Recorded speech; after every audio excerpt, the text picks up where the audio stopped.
ऐसे कौन से कुंडली में योग होते हैं जो धन योग बनाते हैं? जो कि हमें नहीं पता जब हम पैदा होते हैं तब वो हो जाता है निर्धारित कि कौन सा ग्रह कहाँ होगा। तो इस उपाय के बाद यूनिवर्स धन की वर्षा करने लगेगी। लाखों का नहीं, करोड़ों और मिलेनियम और उससे भी ऊपर आप संभाल नहीं पाए इतने इसका उपाय। क्या राहु 12 खाने में किसी भी ग्रह में बैठा हो जी उससे लाभ लिया जा सकता है? बिल्कुल लिया जा सकता है। राहु कलयुग का राजा है। किसी को डराना है तो ये कहा जाता है कि आपका राहु योग शुरू हो गया है। नहीं, देखिए राजेश खन्ना बहुत पुराने कलाकार, जब उनकी राहु की दशा महादशा चली तब वो टॉप पे पहुंचे। अंबानी साहब, उनकी कुंडली देखिए कि पिछले 18 सालों में जो उनने कमाया है वो पूरे जीवन में नहीं कमाया। ये 18 वर्ष उनके राहु के थे। कुछ लोगों की कुंडली में धन योग तो होते हैं जी, लेकिन पैसा टिकता नहीं है। 7 दिन के अंदर आप प्रभाव देखना शुरू कर देंगे कि किस किस तरफ से आपको पैसा आना शुरू हो गया, तो भंडार आपका बढ़ता जाएगा। आप अपने एक गोदाम से 2 गोदाम बना लीजिए, 10 गोदाम बना लीजिए, भरते जाइए, जितना वहां से आ रहा है उतना भरते जाइए। कोई गौशाला में चले जाइए, शिव मंदिरों पे नंदी जी अक्सर मिल जाते हैं, और काले रंग के नंदी का करने लगे आप, तो आप ये मान के चलिए आपको अरबपति बनाने से कोई नहीं रोक सकता। पैसा ये वही चीज है जो इंसान की जरूरत भी है और सबसे बड़ी परीक्षा भी। कोई बिना मांगे पाता है और कोई पूरी जिंदगी मांगते रह जाता है। क्या ये सब कर्मों का खेल है या कुंडली के उन अदृश्य ग्रहों की चाल जो हमारे जीवन की दिशा तय करते हैं? आज हमारे साथ हैं महामंडलेश्वर डॉक्टर पंडित मनेश्वरानंद जी महाराज, जो न केवल ज्योतिष और आध्यात्म के ज्ञाता हैं बल्कि ऐसी साधना से जुड़े हैं जहां ग्रहों की ऊर्जा को साधकर व्यक्ति की आर्थिक स्थिति तक बदली जा सकती है। आज का विषय है धन लाभ और आर्थिक तंगी का ज्योतिषीय रहस्य। क्या हर व्यक्ति करोड़पति बन सकता है? क्या कुंडली में लिखी गरीबी मिटाई जा सकती है? और क्या सच में ग्रहों को अनुकूल बनाकर पैसों का दरवाजा खोला जा सकता है? आइए जानते हैं इन सवालों के जवाब। महाराज जी, पुनः इस विशेष एपिसोड में आपका बहुत बहुत धन्यवाद। आपका भी बहुत बहुत स्वागत, और जितने लोग ये कार्यक्रम देखते हैं उन सभी आत्मीय बंधुओं का भी बहुत बहुत स्वागत है और वंदन है। बहुत लंबे समय से हमारे दर्शक आपका इंतजार कर रहे थे जी। कुछ लोगों ने तो कमेंट्स भी किया कि महाराज जी कहाँ गए, तो हमने कहा महाराज जी की व्यस्तता बहुत ज्यादा है इस वक्त, और काफी दिनों बाद आप फिर से पुनः हमारे इस विशेष पॉडकास्ट में हैं। जी, तो महाराज जी, शुरुआत यहीं से करते हैं कि आज का विषय हमने लिया है धन लाभ और आर्थिक तंगी। जी। तो क्या सीधा सवाल पूछते हैं कि क्या हर व्यक्ति को अमीर बनाया जा सकता है? बिल्कुल बनाया जा सकता है। जिस तरह हम पहले सभी कार्यक्रमों में बोल चुके हैं कि कोई भी व्यक्ति रोता हुआ पैदा जरूर हुआ है जी, लेकिन रोता हुआ मरना नहीं चाहिए उसको। जी, मतलब ये संसार में आए हैं सुख, शांति, समृद्धि और यश, वैभव, कीर्ति प्राप्त करने के लिए। जी, केवल मनुष्य तन ही ऐसा होता है, मनुष्य जीवन ही ऐसा होता है जिसमें ये सारी चीजें आप प्राप्त कर सकते हैं। तो कहीं ऐसा नहीं है। रोडपतियों को भी करोड़पति बनते हुए देखा है। किसी ने न्यूमरोलॉजी को अपनाया है, किसी ने ज्योतिष विज्ञान को अपनाया है, किसी ने अन्य तरह के विधाओं से। लेकिन अगर आपके अंदर ऊर्जा है, आप चाहते हैं कि आप करोड़पति बने, अरबपति बने और एक अमीर का जीवन क्या होता है वो जीना चाहते हैं, तो सब संभव हो। तो ऐसे कौन से कुंडली में योग होते हैं जो धन योग बनाते हैं? देखिए, सबसे पहले तो हमारा लगन में कोई अच्छा ग्रह बैठा हो, जी, जो कि हमें नहीं पता जब हम पैदा होते हैं तब वो हो जाता है निर्धारित कि कौन सा ग्रह कहाँ होगा। फिर सेकंड हाउस जो हमारा सबसे बड़ा भाग्य का घर होता है। तो ये 2 घर तो हमारे बहुत ही प्रबल होने चाहिए। जी, इसके बाद अगर सिर्फ हम आर्थिक समृद्धि की बात करते हैं या हमारे पास पैसों का हमेशा अभाव रहता है, तो हम सिक्स्थ और एट्थ हाउस देखते हैं, आठवां घर और छठा घर। अगर इस घर में कोई नीच का ग्रह बैठा हुआ है या कोई ऐसे ग्रह की दृष्टि है जो बार बार ऊंचाइयों पे ले जाती है, फिर नीचे ले आती है, फिर ऊंचाइयों पे ले जाती है, जैसे समुद्र की लहर जी कभी भी एक लेवल नहीं बना के रखती, वो आती है और वापस चली जाती है, आती वापस चली जाती। अगर इन हाउस को भी प्रबल कर लिया जाए, मजबूत कर लिया जाए, तो पैसा रुकने लगेगा। कोई एक आध एग्जाम्पल दे करके बताइए ताकि लोगों को आसानी से समझ में आ सके। देखिए, जैसे आपका राहु का ही ले लें, जी राहु जो कि सबको आज के टाइम में डर डरा के होगा। रखता है। राहु कलयुग का राजा है, अच्छा इस युग का राजा राहु है। कैसे राहु कलयुग का राजा है? सारा काम इंटरनेट पे हो रहा है, आपका ये यूट्यूब चैनल भी इंटरनेट पे चल रहा है, ये माइक भी मोबाइल भी, और जितनी भी डिजर्ट्स इस टाइप की हैं वो सब राहु है। अच्छा, राहु ग्रह उसका कारक। राहु ग्रह उसका कारक है। अब इसलिए कोई भी ग्रह हो, लेकिन राहु ही इस कलयुग का राजा मान लें।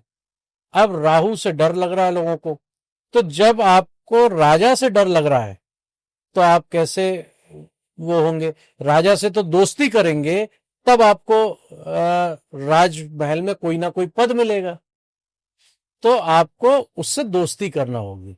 जी, बहुत बड़ी बात आपने बताई महाराज जी। निश्चित तौर पर आज के ज्योतिषी किसी को, हमने या फिल्मों में भी अगर जनरली किसी को डराना है तो ये कहा जाता है कि आपका राहु योग शुरू हो गया है। नहीं, देखिए, राजेश खन्ना बहुत पुराने कलाकार, हाँ जब उनकी राहु की दशा महादशा चली तब वो टॉप पे पहुंचे।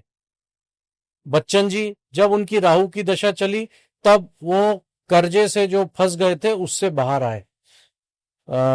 आप क्रिकेटर का नाम ले सकते हैं, अपने सचिन तेंदुलकर जी, जब उनकी राहु की महादशा हुई तब वो टॉप पे पहुंचे और सेंचुरीज बनाई उनने। आप आज के टाइम में सबसे बड़े मिलेनियर बिनेरियर जो हैं अंबानी साहब, जी उनकी कुंडली देखिए कि पिछले 18 सालों में जो उनने कमाया है वो जी। पूरे जीवन में नहीं कमाया। ये 18 वर्ष उनके राहु के थे, और कोई अच्छा ज्योतिषी उनको मिल गया, उनने, राहु भी एक घर में नहीं रुकता है, 18 साल में वो आपके 12 घरों में चक्कर लगाता है। अच्छा, ठीक, कोई भी ग्रह की स्थिति जब भी चलती है उसकी जितनी सबका साइकिल अपना अलग अलग समय। वो हर ग्रह में एक निश्चित समय में वो रहते हैं। अब जिस घर में है उस घर का प्रयोग कर लिया जाता है। इसलिए कुंडली जो हम बोलते हैं बार बार, ये हमारी ब्लड रिपोर्ट है।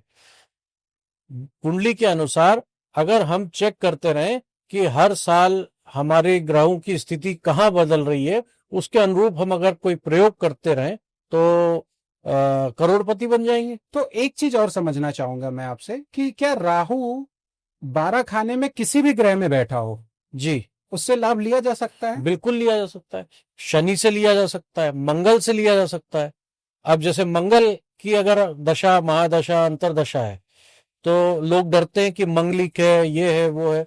अब मंगल की है तो आप लोगों की जिम्मेदारी लेना शुरू कर दें, आप कोई गौशाला की जिम्मेदारी लेना शुरू कर दें, आप कोई वृद्धाश्रम की कोई भी जिम्मेदारी का काम आप करने शुरू कर दें, मंगल आपका खुश रहने लगेगा।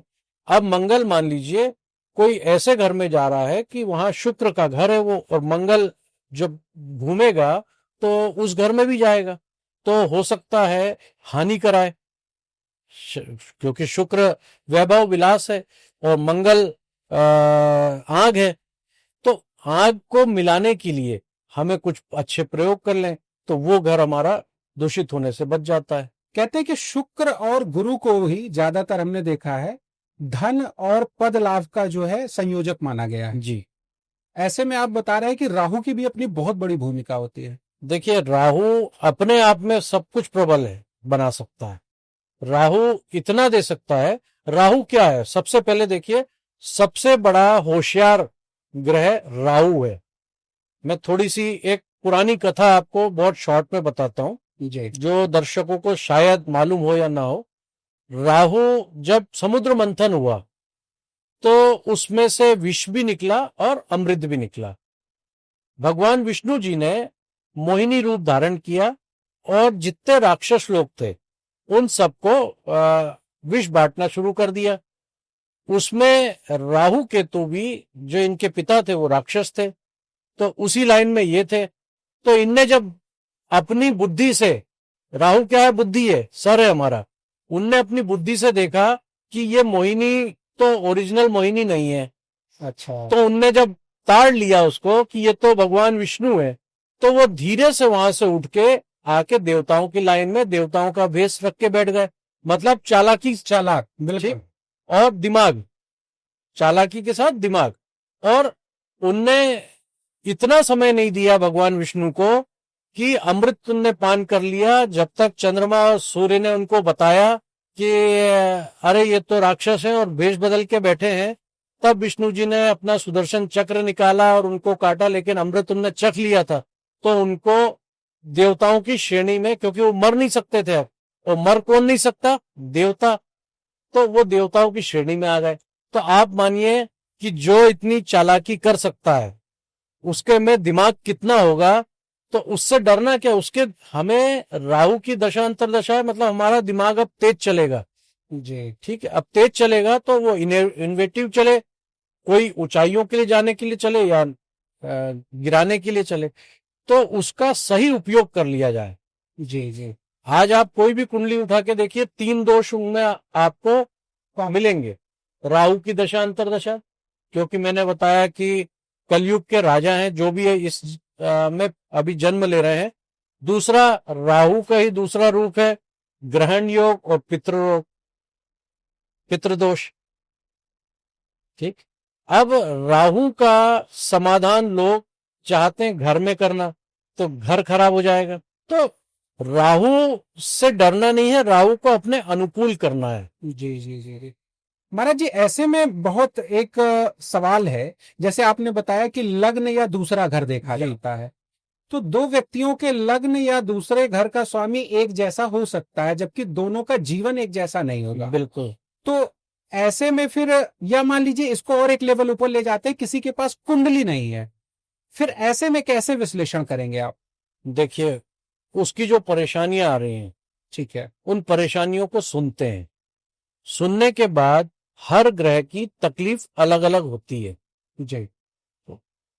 जैसे शनि तकलीफ देगा तो आपको शारीरिक कष्ट देगा। सबसे पहले आपकी रीढ़ की हड्डी या कमर में दर्द होगा या इसके संबंधित रोग होंगे। ठीक। अगर आपको गुरु कष्ट देगा तो आप पढ़ाई लिखाई में नीचे रह जाएंगे, पढ़ने में मन नहीं लगेगा। इस तरह से पहले तो ये विश्लेषण कर लिया जाता है। दूसरा, फिर हमारी जो आंख है, ये एक आंख सूर्य है, चंद्रमा है। माथा जो है, ये वाला हिस्सा नीचे वाला, ये बुध है, ऊपर सूर्य है। ये अगर हमारे सिर में काले बाल नहीं है, गंजे हैं, तो ये मान के चलिए राहु आपका डिफेक्टेड है। ये कान जो है हमारे, ये केतु हैं। ये दांत जो है हमारे, ये बुध के साथ में गुरु भी है, क्योंकि सफेद रंग है। तो इस तरह से कुंडली देखी जा सकती है। अच्छा, प्रभाव को देखकर प्रभाव चीजों को को देख जाना जा सकता है। तीसरा तरीका होता है इसमें प्रश्न कुंडली, अच्छा, कि उसी समय आपने जो प्रश्न किया है उस कष्ट का निवारण की कुंडली बना ली जाए। चौथा भी उपाय है, मतलब कहीं भी कोई समाधान लेना चाहे तो समाधान बहुत है। कि अगर उनके पिता की कुंडली है, अच्छा, या उनके पुत्र की कुंडली है, मतलब ब्लड रिलेशन ओके, में पिता का घर भी है और पुत्र का घर भी है, उस कुंडली से उसके जो ग्रह उधर बैठे हुए हैं उसके अकॉर्डिंग निकाली जा सकती है कुंडली। फिर आज के डेट में हिंदुस्तान तो बहुत सक्षम है इस चीज में कि लोग बोले कुंडली नहीं है और हमें कुछ नहीं पता, तो ये बेकार की बात है। लोग अंगूठा देख के कुंडली बना लेते हैं, हाथ से कुंडली बना लेते हैं। कई जगह हमने देखा है साउथ साइड, तार पट्टी पे कुंडली बना लेते हैं। वो एक विशेष प्रकार के उनने स्केल रख रखे हैं, उससे कुंडली बना लेते हैं। तो कुंडली बनाना कोई कठिन चीज नहीं है, या कुंडली नहीं होना है कि शारीरिक संरचना को देख करके भी जाना जा सकता है। पर बड़ा सवाल एक ये है कि कुछ लोगों की कुंडली में धन योग तो होते हैं जी। लेकिन पैसा टिकता नहीं है। ये आज के डेट में मुझे लगता है एक सामान्य सी समस्या है। देखिए, धन आ गया, लक्ष्मी जी को आपने पूजन की, धन आ गया। कुल देवी क्या करती हैं? उस धन को सही खर्च हो या रुके, उसकी व्यवस्था कुल देवी करती हैं। अच्छा। तीसरा, अगर कुबेर जी, कुबेर को भंडारी बोलते हैं। जी जी जी। भंडार मतलब चीज को स्टोर करके रखना है। आप कुबेर जी का ध्यान करने लगे, मंत्र करने लगे, पूजन करने लगे, अनुष्ठान करवा लें, तो आपका भंडार रुकने लगेगा।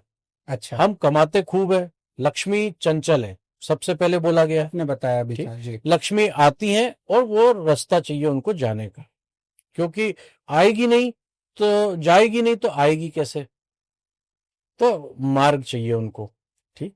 अब आपका कुबेर से दोस्ती हो जाए, कुबेर से दोस्ती हो जाए तो भंडार आपका बढ़ता जाएगा।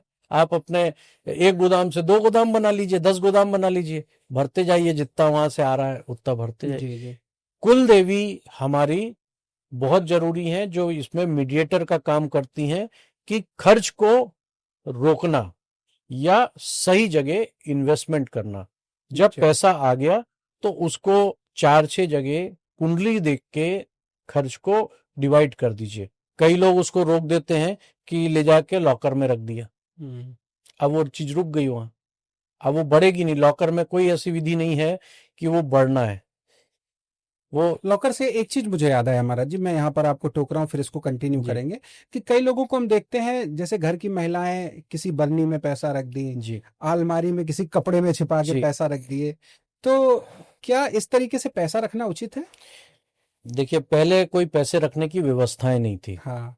तो सेविंग कैसे करें हम्म। और सेविंग को बचाएं कैसे? हम्म। तो धन आ गया, हम्म। कुल देवी ने उनको प्रेरणा दी हम्म। कि इसको बचाना है।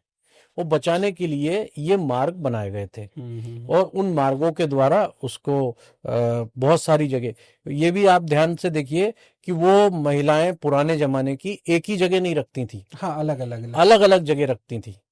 मतलब इन्वेस्टमेंट, टाइप ऑफ इन्वेस्टमेंट, कि पैसे को एक जगह मत रखो, कहीं चोरी हो सकता है, कहीं गुम हो सकता है, इसलिए उसको बांट दो। या किसी के घर में कोई लॉकर नहीं है जी। या कोई एक फिक्स जगह नहीं है, वो कहीं भी रख देते हैं, तो क्या ये सही है? बिल्कुल गलत है।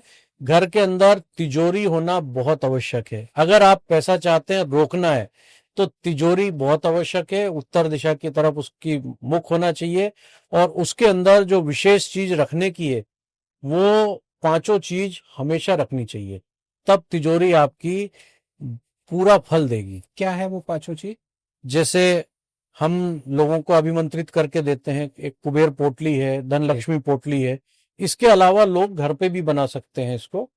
गोमती चक्र जी। लक्ष्मी कौड़ी, पीले रंग की हल्दी की गांठ, काली हल्दी की गांठ मिल जाए तो अति उत्तम है। सोने को बढ़ाने के लिए घर में अगर सोना बहुत टाइम से नहीं आया है तो आप हल्दी की गांठ, पूर्णिमा के दिन काली हल्दी की गांठ अभिमंत्रित करके गंगा जल से धो के अपने सोने के सामान के साथ में रख दीजिए। बहुत समय से अगर आप सोना नहीं खरीद पाए तो अपने आप योग बनने लगेंगे, सोना आने लगेगा घर में। अच्छा। जब सोना खरीदना होगा तो पैसा भी आएगा। हाँ। ठीक।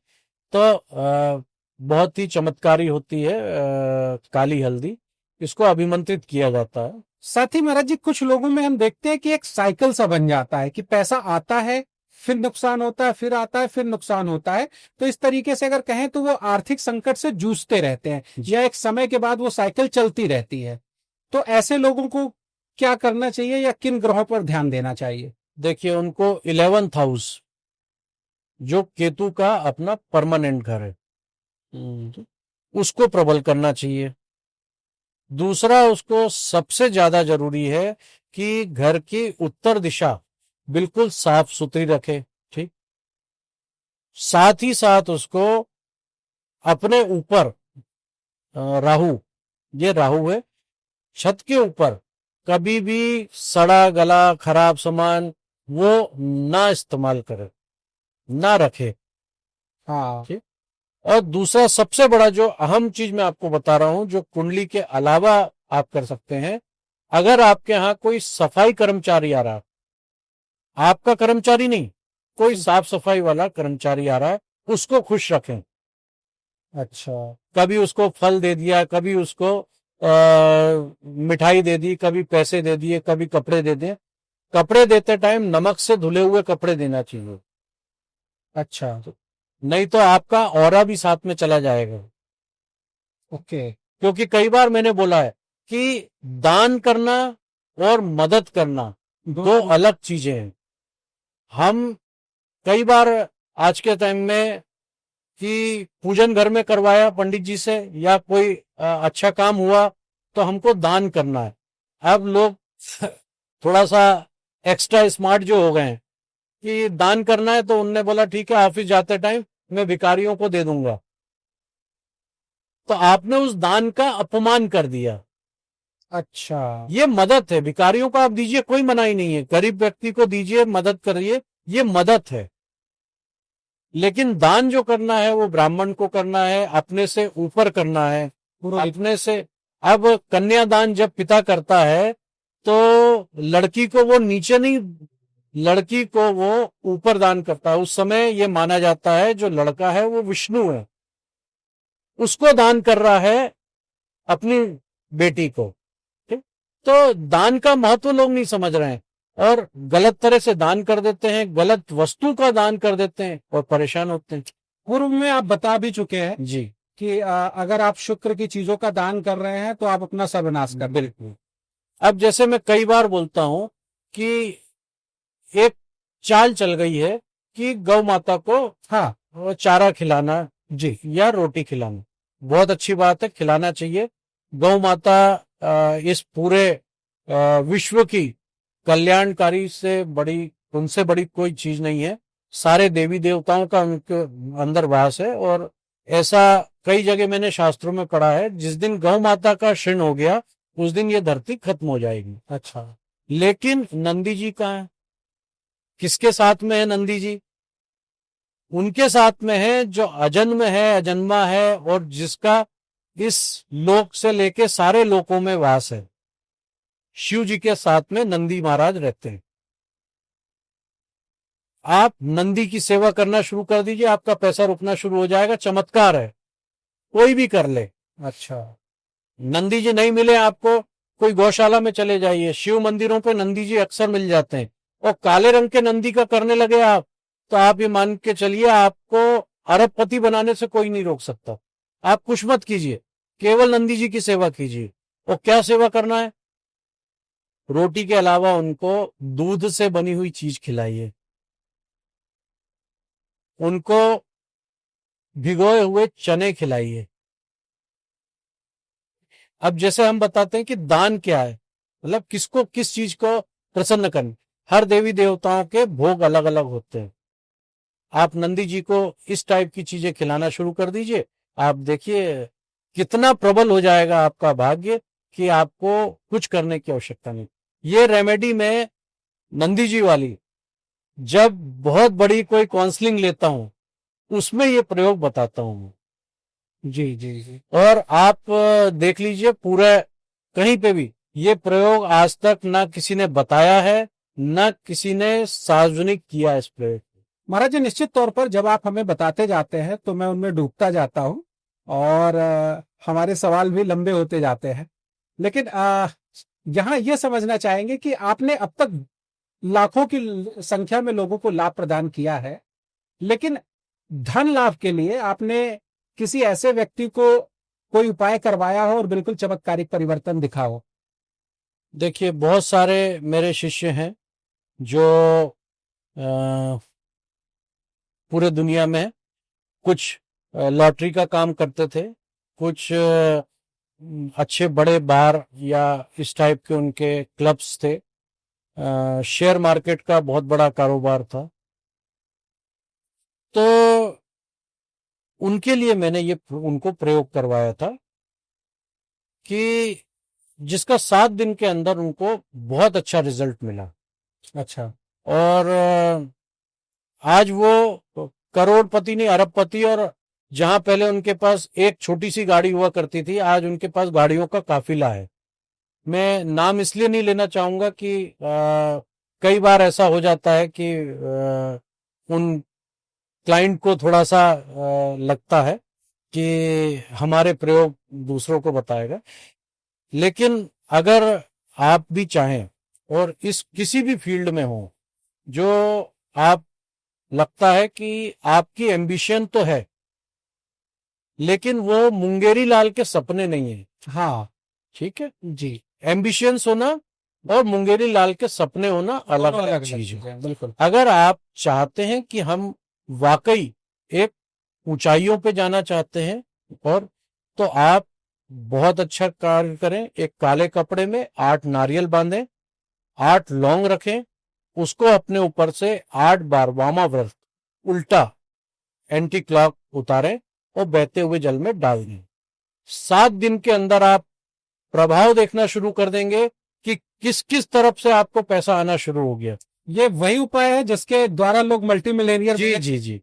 और मैं उन सभी लोग को बोलूंगा कि जो बने हैं वो इस वीडियो के नीचे जरूर कमेंट्स करें कि इससे आपको कितना फायदा हुआ।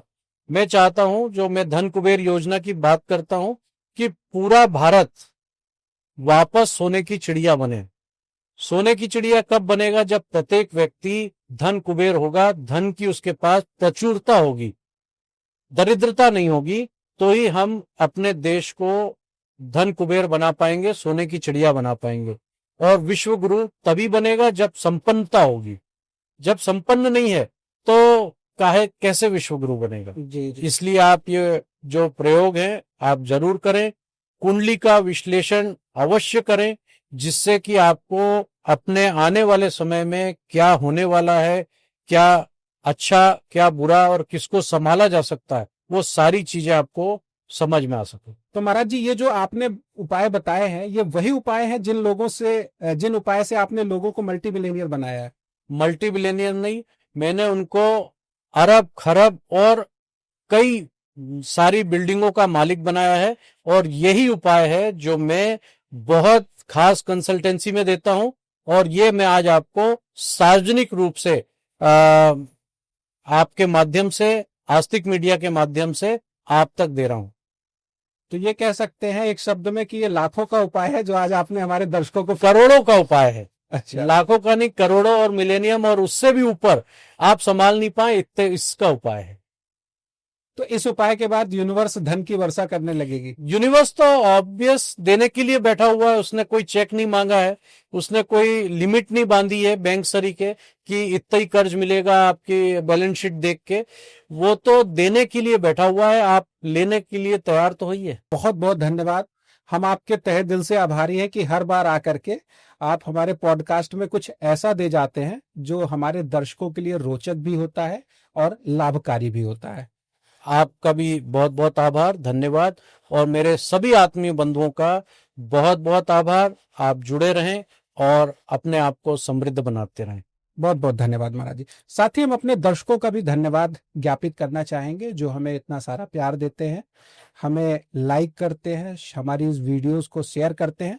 साथ ही मैं आपसे एक निवेदन और करना चाहूंगा कि महाराज जी के द्वारा जो उपाय बताए जाते हैं, उनके द्वारा जो भी आपको लाभ प्राप्त होता है, वो जरूर अवश्य आप कमेंट में अपने अनुभव हमसे शेयर किया करिए। साथ ही कुछ ऐसे सवाल भी जो आपको लगता है कि हमें महाराज जी से पूछने चाहिए, या कुछ ऐसे सवाल है जिनके जवाब आज तक आपको ना मिल पाए हों, तो आप कमेंट बॉक्स में बताइए। हम अगले पॉडकास्ट में आपके सवाल को लेने का प्रयास अवश्य करेंगे। साथ ही आप अपने अनुभव भी हमें कमेंट बॉक्स में देते रहिए। महाराज जी भी कमेंट बॉक्स के सवालों को देखते हैं और हमारी पूरी टीम आपके सवालों को देखती है, उसे स्वीकृति देती है। साथ ही हम उनका जवाब देने का भी प्रयास करते हैं। आप सभी का बहुत बहुत पुनः धन्यवाद। अगली कड़ी में फिर होगी एक विशेष शख्सियत के साथ मुलाकात। तब तक के लिए हमें दीजिए इजाजत। अगले बार रहस्यमय पॉडकास्ट के लिए आप रहिए फिर से तैयार। नमस्कार।